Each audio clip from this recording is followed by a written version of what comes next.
La marche vers le développement voudrait que le développement du secteur agricole devienne un facteur de développement social, car l'augmentation de la production entraînera un besoin accru en main-d'œuvre, ce qui aura pour effet de baisser le taux de chômage, une augmentation de la qualité de vie des Congolais grâce à la baisse du prix des denrées alimentaires. Une année après la mise en œuvre du programme de gouvernement La Marche vers le développement, quelles sont les initiatives prises par le ministère de l'Agriculture, de l'Élevage et de la Pêche en matière de politique agricole afin que les Congolais consomment les fruits de la production nationale? En 2016, nous nous sommes consacrés à faire l'état des lieux des secteurs de l'agriculture, de l'élevage et de la pêche. Nous avons compris les enjeux et décidé d'élaborer un programme d'action prioritaire qui devrait amener à corriger cette situation. Ce plan, nous l'avons élaboré. Il est la première partie du prochain plan national de développement 2017-2021. Ce sera donc sa première phase en ce qui nous concerne. Mais pourquoi avoir prévu cette première phase? Eh bien, c'est parce que face à la dépendance de notre pays sur le plan alimentaire de l'étranger, face aux dépenses énormes en devises qui sont réalisées pour ces importations, pour l'importation des denrées alimentaires, nous avons pensé qu'il fallait, en un temps relativement court, amener le pays à s'autosuffire en certaines denrées, à réduire sa dépendance et surtout à sa sécurité alimentaire et nutritionnelle. C'est l'objectif de ce programme de 3 ans, 2017-2019. Et autour de ce programme, nous avons sensibilisé les acteurs qui sont les agriculteurs, les éleveurs et les pêcheurs de toutes filières, afin de les préparer à la mise en œuvre de ce programme et à développer leurs secteurs respectifs. Pendant cette année-là aussi, nous avons vulgarisé ce programme auprès des bailleurs de fonds, auprès des partenaires techniques qui l'ont beaucoup apprécié et ont promis une assistance conséquente. C'est ainsi que nous avons travaillé avec la Banque mondiale pour développer l'agriculture commerciale. Nous avons travaillé avec l'Agence française de développement pour l'agriculture vivrière et l'agriculture commerciale aussi. Nous avons travaillé avec la Banque africaine de développement pour que nous puissions lancer une agriculture productive et qui crée des emplois pour les jeunes. Nous avons travaillé également avec d'autres institutions qui ont promis leur appui. Ce plaidoyer se poursuit et nous prévoyons déjà d'organiser en 2017 une conférence internationale sur le financement de l'agriculture congolaise et cette conférence se prépare en accord avec tous les partenaires techniques et financiers. Nous pensons que nous ne pouvions pas faire mieux étant donné la dureté des temps. Et nous avons assis à notre action sur la préparation de l'avenir. Le Congo dispose d'un potentiel agricole important avec des atouts certains tels que de riches ressources en eau, la disponibilité des terres fertiles, un climat ensoleillé ainsi qu'une main-d'œuvre jeune et abondante. Cependant, ce secteur peine à se développer. En 2016, nous avons travaillé à mettre en place une législation des secteurs de l'agriculture et de l'élevage et réviser la loi sur la pêche. Les secteurs de l'agriculture et de l'élevage n'ont jamais eu de législation, n'ont pas de texte de loi qui les régisse. Maintenant que nous devons en assurer une nouvelle dynamique, elle doit se faire sur la base de lois, de règlements appropriés. Et nous y sommes attelés aussi. Le Congo importe chaque année 70% de ses besoins en denrées alimentaires, ce qui correspond à près de 600 milliards de francs CFA. Pour inverser cette tendance, le gouvernement mène une politique d'intensification du développement du secteur agricole pour accroître la production locale et tendre vers l'autosuffisance alimentaire. Nous avons commencé à développer aussi des programmes avec chacun de ces bailleurs de fonds dans le cadre des projets spécifiques, lesquels projets intègrent le programme d'action prioritaire. À leur dimension, ces projets représentent un début d'apport à la mise en œuvre de cette ambition. Et d'autres négociations se poursuivent. Nous avons pensé également que on ne pouvait pas continuer à reposer l'action gouvernementale dans les domaines de l'agriculture, de l'élevage et de la pêche sur une administration dépourvue de moyens. À l'instar des offices que nous avons eus dans les années 80 et qui ont porté des fruits réellement, nous avons envisagé de créer des agences spécialisées pour apporter le soutien technique, donc l'appui technique aux acteurs sur le terrain, aux agriculteurs, aux éleveurs, aux pêcheurs, aux pisciculteurs, pour vulgariser les nouvelles techniques et leur apprendre les éléments qui permettraient d'améliorer leur productivité. Et cette agence, puisque nous en sommes convenus ainsi avec les partenaires techniques et financiers, devrait pouvoir jouer un rôle sur l'ensemble des trois secteurs, en même temps que dans le cadre de la mise en œuvre du programme 2017-2019, nous cherchons la possibilité de mettre en place des financements adaptés pour appuyer les petits et moyens exploitants et bien sûr créer aussi des conditions favorables au financement des activités des agro-industriels qui vont s'établir dans notre pays. Si vous voyez bien, 2016 a permis de préparer l'avenir. Et nous sommes justement en train de poursuivre cette action aujourd'hui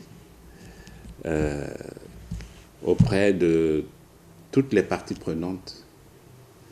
Nous savons l'impatience qui anime les acteurs sur le terrain. Oui, nous avons démarré un processus. Il va se poursuivre et va porter des fruits au fur et à mesure que nous avancerons. Avec la construction de nouveaux villages agricoles, le gouvernement espérait apporter une solution dans la production des œufs et des poulets de chair avec un plafond de production de 6 600 000 œufs de table par an pour le nouveau village agricole d'Onkuo et 400 000 poulets de chair par an pour celui d'Imvuba. Dans la continuité de ce programme, que sont devenus ces nouveaux villages agricoles? L'idée de créer des villages agricoles est très excellente. Et on en a créé 2 déjà qui ont commencé à jouer leur rôle dans les objectifs qui leur avaient été assignés. Ces villages produisent. Il y a un qui est spécialisé dans les œufs de table et un autre dans le poulet de chair. Il s'agit d'une entreprise qui connaît aussi des problèmes, mais ces problèmes se règlent dans le cadre bien compris de la gestion. Aujourd'hui, je dis, ces villages fonctionnent. Comment fonctionnent-ils? Bon, difficilement. Difficilement à cause des problèmes d'approvisionnement en aliments de bétail. C'est de très bons projets que nous allons pouvoir généraliser sur l'ensemble du pays. C'est par eux que l'on va pouvoir booster plus rapidement la production à travers les tout petits producteurs qui appellent de notre part un très grand effort de suivi, d'encadrement. Aujourd'hui, nous considérons qu'il faut mettre un accent particulier sur ces villages. J'avais déjà sur le terrain pensé que la qualité des constructions qui ont été réalisées n'était pas du tout bonne et que pour les prochains villages, nous allons utiliser des matériaux locaux, durables et qui vont donner lieu à des réalisations plus sûres. En matière d'élevage, l'État a accordé des facilités pour stimuler les Congolais à la pratique de l'élevage bovin par le biais du métayage. Les résultats sur le terrain sont encourageants. En ce qui concerne le métayage, aussi ça a été une très bonne idée de promouvoir le métayage et par ce moyen de repeupler le cheptel bovin dans notre pays. Mais il y a eu aussi d'autres expériences de métayage au niveau du PADEF. On a réalisé avec le FIDA le métayage de poules et de coqs. C'est une expérience qui est apportée dans beaucoup de localités et qu'il va falloir poursuivre parce que de cette manière, nous pouvons améliorer les espèces locales de coqs, de poules et obtenir un rendement supérieur. Nous allons poursuivre le métayage, mais pas dans les rythmes d'avant. Avec ces rythmes-là, on ne peut pas arriver à notre sécurité alimentaire et nutritionnelle. Il faut accélérer le pas. En important les génisses, d'autres espèces d'ailleurs, productives, et avec l'insémination artificielle, nous pouvons aller très vite dans l'amélioration des races bovines ici.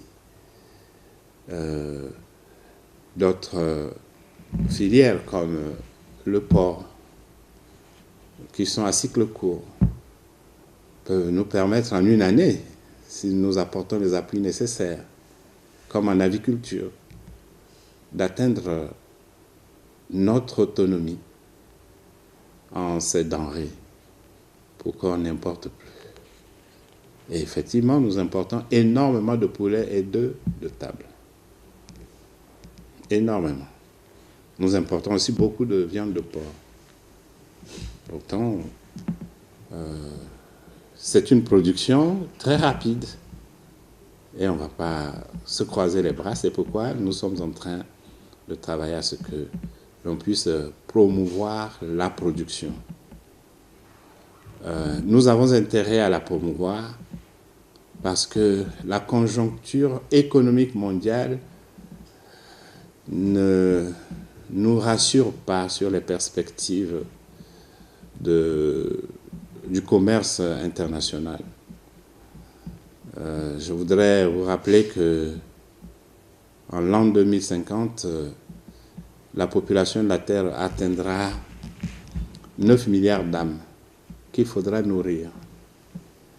Il faudra les nourrir. Et par rapport à aujourd'hui, il faudra augmenter la production alimentaire de 60% au moins. Au moment où les terres se font rares, au moment où les ressources en eau aussi se font rares, nous aurons moins de conditions favorables demain pour assurer une plus grande production alimentaire.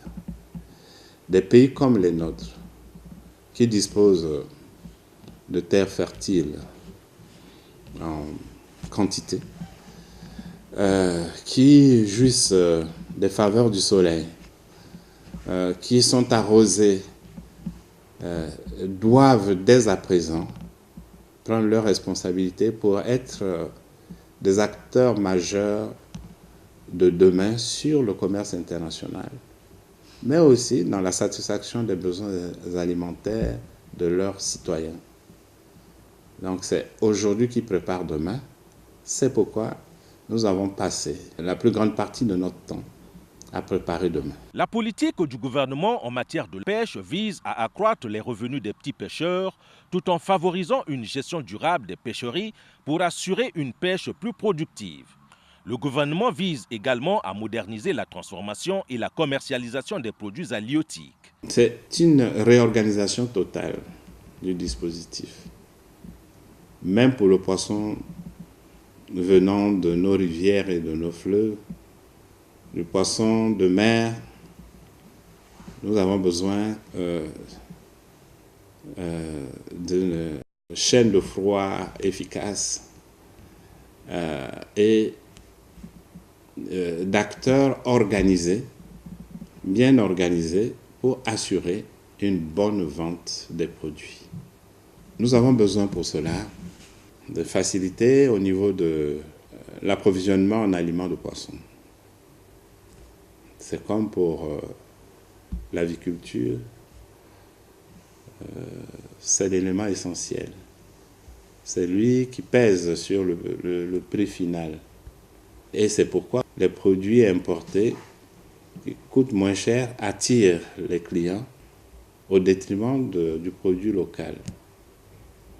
Mais les produits importés sont un poison pour notre économie, dans la mesure où ils viennent désorganiser le dispositif de production nationale, dans la mesure où ce ne sont pas toujours des produits de bonne qualité. Et si nous parlons de sécurité nutritionnelle, nous devons veiller alors à la qualité nutritive de tout ce que nous importons comme aliments. Mais ce que nous voudrions, c'est une chaîne complète de solidarité intersectorielle qui amène en tout cas à baisser le coût à tous les niveaux. La production de maïs et de soja figure dans les priorités. Et tous les opérateurs qui voudraient investir en agriculture et en élevage au Congo sont invités à assurer une production suffisante pour que nous couvrions notre déficit en aliments de bétail, que nous en réduisions les prix et par conséquent les prix à la consommation. Pour inciter les Congolais à faire le retour à la terre, le gouvernement a institué un fonds de soutien à l'agriculture. Ce fonds est une réponse opérationnelle du gouvernement à l'étroitesse du champ des mécanismes de financement de l'agriculture au Congo. Malheureusement, la gestion de ce fonds a montré ses limites. La véracité des uns et la ruse des autres ont précipité le fonds de soutien à l'agriculture dans un incivisme économico-financier qui est de l'ordre de la délinquance et de l'incivisme, Comportement que le président de la République, Denis Sassou Nguesso, a décrié le 16 avril 2016 lors de son investiture. Aujourd'hui, à la tête du ministère de l'Agriculture, de l'Élevage et de la Pêche, le ministre d'État Henri Ndjombo a un autre regard sur ce fonds. On aurait pensé que ce fonds allait jouer un rôle de banque de crédit agricole. Oui, en partie. Il a octroyé des prêts aux acteurs. Il y en a qui ont remboursé leur crédit et d'autres non ou pas encore. Cependant, le fonds est derrière eux et les remboursements se font peu à peu. Personnellement, je ne crois pas que cette formule soit efficace dans la mesure où le fonds est un établissement administratif. Si l'administration veut faire du crédit, je pense qu'on passe à côté de la plaque. Laissons les banques faire leur travail, créant un rapport avec les banques qui permettent à ces banques de financer l'agriculture. Nous pensons que le fonds de soutien à l'agriculture peut servir comme une caisse, comme un réceptacle financier qui peut recevoir des financements de toutes parts, mais les reverse directement dans les institutions bancaires. Et celles-là seulement ont vocation à faire du crédit à nos petits et moyens exploitants, mais aussi aux agro-industriels, donc aux grandes sociétés. Il y en a qui sont déjà là, mais surtout à celles qui vont venir bientôt. Industrialiser le Congo par l'agriculture, telle est la grande ambition du président de la République, Denis Sassou Nguesso, consigné dans son programme de gouvernement La Marche vers le développement. Au cours du quinquennat 2016-2021, l'État devra favoriser l'éclosion des initiatives privées de production en organisant et en soutenant des incubateurs de petites entreprises dans le secteur primaire. Aurons-nous une possibilité éternelle de disposer de cette devise pour continuer à importer, pour accroître notre dépendance alimentaire? Je ne pense pas. Ne rêvons pas. Les conjonctures varient.